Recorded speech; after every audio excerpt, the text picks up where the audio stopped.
આપ સર્વોને હેતપૂર્વક જય શ્રી સ્વામિનારાયણ। આજની સત્સંગ કથા વાર્તા નિજ મંદિર સાવરકુંડલા। પવિત્ર ધનુર્માસ વિશેષ। આજની સત્સંગ કથા વાર્તામાં આપણે ચરિત્ર કથા અંતર્ગત ગામ પંચાળા ના ભક્તરાજ જીણાભાઈની પ્રસંગ વાર્તા સાંભળશું। જૂનાગઢમાં ભક્તરાજ જીણાભાઈ માંદા થયા। તે શ્રી હરિને કાગળ લખ્યો કે હે પ્રભુ દર્શન દેવા આવજો।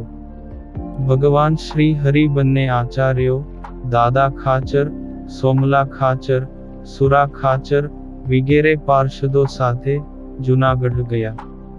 તે મેડી ઉપર જીણાભાઈનો ખાટલો હતો અને મહારાજ પહોંચતા જીણાભાઈના માતા ગંગામાં તો હરખ ઘેલા થઈ ગયા ને બોલ્યા કે હે મહારાજ, હે દીન દયાળ તમે પધાર્યા એટલે મારો જીણો હવે સાજા થઈ જશે।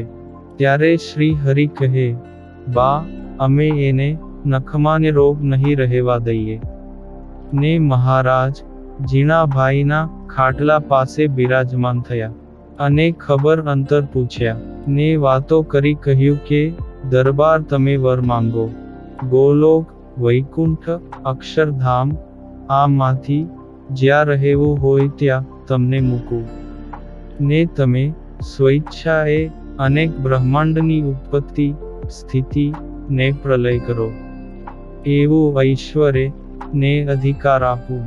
ત્યારે સ્થિત પ્રજ્ઞ જીણાભાઈ બોલ્યા કે મહારાજ મને તો કોઈ ધામની ઈચ્છા નથી। મને આપ મૂળજી બ્રહ્મચારી, રતનજી, મિયાજી, ભગુજી જેવી નિરંતર તમારા ચરણની સેવા આપો। આ મારી મેડી ને દરબાર છે, ત્યાં સુંદર ને રૂડું મંદિર કરો એટલે અમારા ફળિયામાં કાયમને માટે તમારા સંતો નિવાસ કરીને રહે। વળી દેવના દર્શન કરવા માટે લાખો મુમુક્ષુઓ પધારે। ત્યારે ભગવાન શ્રી હરિએ રાજી થઈને વર આપ્યો ને પછી પોતાની મૂર્તિનો મહિમા કહ્યો ને પોતાની મૂર્તિમાં જોડી દેહ ત્યાગ કરાવ્યો ને પોતાના અક્ષરધામના અધિકારી કર્યા અને કમળશી વાંઝાની સેવા અને સત્સંગનો પક્ષ રાખ્યાથી શ્રી હરિએ પોતે પોતાના ખંભે કાંધ આપીને જીણાભાઈની નનામી ઉપાડી ને અંતિમ સંસ્કાર કર્યો હતો। પછી બીજે દાહડે એમના બેસણાની સભા કરી સહુને સાંત્વના આપી ને ત્યાંથી મહારાજ ગઢડે પધાર્યા। એ સાંભળીને સર્વે સંતો હરિજનો મહારાજ સન્મુખ સામયે આવ્યા। પછી મહારાજ દાદા ખાચરના દરબારમાં ગાદી તકિયા સહિત ઢોલિયા ઉપર બિરાજમાન થયા ને જે રીતે જીણાભાઈએ દેહ મેલ્યો તે વાર્તા સર્વને કહી। તે સમયે હરિભક્ત દેવરામભાઈએ ઉઠીને પગે લાગીને કહ્યું કે હે મહારાજ, મારે ને જીણાભાઈને એકબીજાને એમ કોલ છે જે જો પ્રથમ તમે દેહ ત્યાગ કરો તો મને તેડવા આવજો ને જો હું પ્રથમ દેહ ત્યાગ કરું તો હું તમને તેડવા આવું। તે આજ અડધી રાત્રિએ હું દેહ ત્યાગ કરીશ ને જીણોભાઈ મને તેડવા આવશે। ત્યારે મહારાજ એમ બોલ્યા કે બહુ સારું, તમે ભગવાનના મોટા ભક્ત સાથે જીવ બાંધ્યો છે એ આજ તો ઘડિયાળી માંડજો। એમ કહીને નારાયણજી ભાઈને આજ્ઞા કરી જે તું આજે દેવરામ ભગત પાસે રહે ને બે પાળાને આજ્ઞા કરી જે તમે બે જણા પણ દેવરામ ભગત પાસે રહેજો। એમ કહીને મહારાજ પોતાના ઉતારે અક્ષર ઓરડીએ પધાર્યા। પછી તો કલાકે બે પાળાને દેવરામભાઈ પાસે ખબર કાઢવાને મોકલે। પછી રાત્રે 10 વાગ્યે દેવરામભાઈને મહારાજના અલૌકિક દર્શન થયા। તે વેળા જીણાભાઈના પણ દર્શન થયા।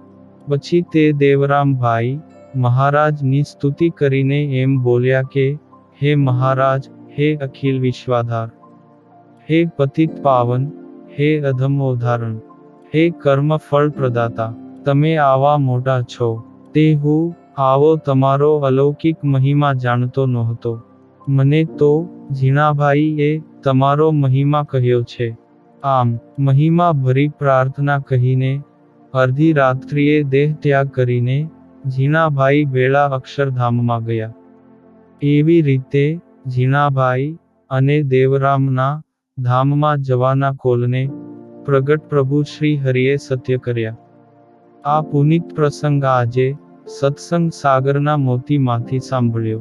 એક સમયે ગઢપુરમાં જળઝીલણી એકાદશી ના દિવસે દાદા ખાચરે પીપળાના ઝાડવાળા માર્ગ ને સોમબાઈની વોંકળીની વચાળે થોરની વાડ્ય હતી.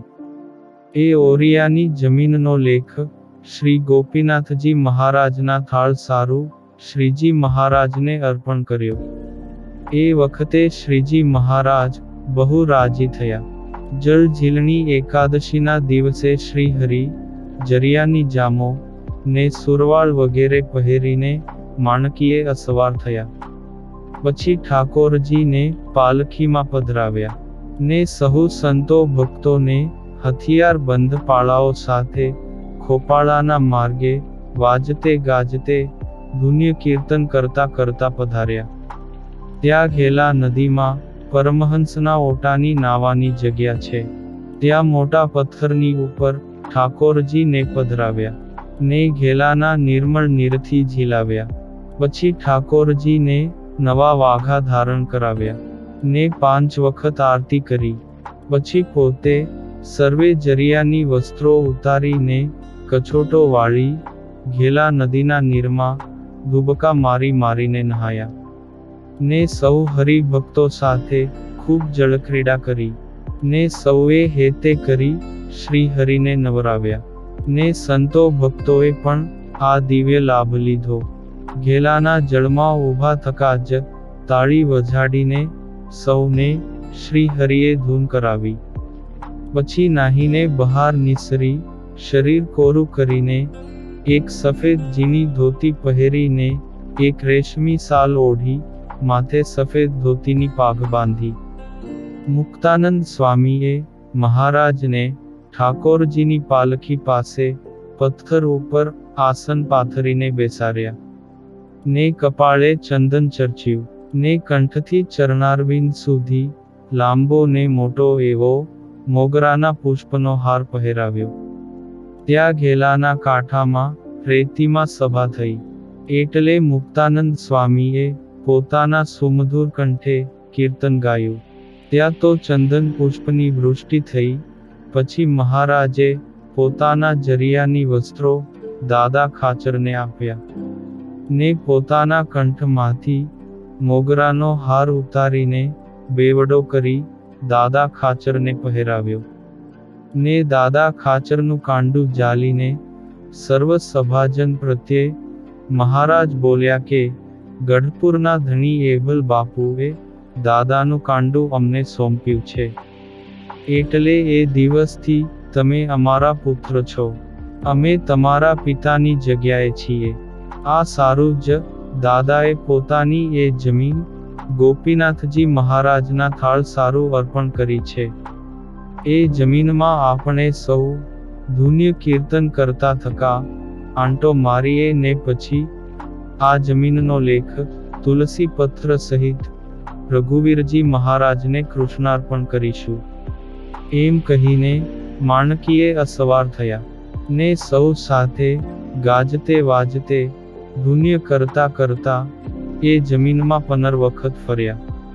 પછી સૌ ભક્તિબાગમાં કૂવો છે ત્યાં આવ્યા ને ત્યાં રઘુવીરજી મહારાજને બોલાવીને તુલસીપત્ર સાથે દાદા ખાચરે એ જમીનનો લેખ અર્પણ કર્યો.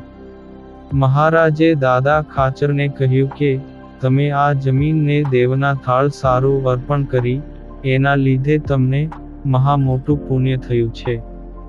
તમે એનાથી આ છતે દેહે અક્ષરરૂપ થયા ને એભલ ખાચરનો સંકલ્પ આજે પૂરો થયો.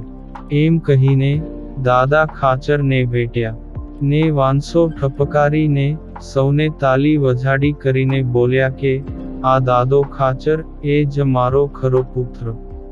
આ પાવન પ્રસંગ આજે શ્રી હરિચરિત્ર ચિંતામણીમાંથી સાંભળ્યો. અને હવે પછીની કથા વાર્તા આપણે આગળના ભાગમાં સાંભળશું. અત્યારે આપ સર્વોને ભાવથી જય શ્રી સ્વામિનારાયણ.